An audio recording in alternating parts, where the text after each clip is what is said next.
నాడు ఆ ఢిల్లీ సుల్తాన్ గారి కుమార్తె అయినటువంటి బీబీ ఆవిడ మోహించింది స్వామిని చూసి. ఆయనని తన భర్తగా భావించి సేవలు చేసింది.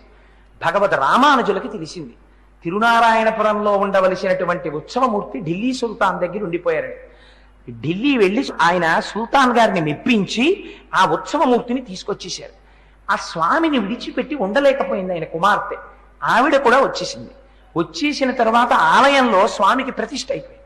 ప్రతిష్ఠ అయిపోతే స్వామి ఇంకా బయటికి రారు. స్వామికి ప్రతిష్ఠ అయితే ఆవిడ ఏడ్చింది.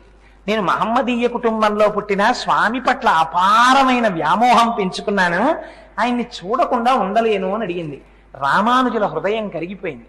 కరిగిపోయి, అమ్మ నీకే నిబంధన అడ్డురాదు, ఇవాళ ఇది చెప్పించాలనేనేమో స్వామి బేగ్గారితో దండయించాడు నాకు. అందుకని ఏ నిబంధనలు అడ్డురావు, భక్తి ప్రధానం. వెళ్ళి దర్శనం చేయమన్నారు. ఎవ్వరికీ దక్కని అదృష్టం ఆ రోజున ఏమైందో తెలుసా అండి?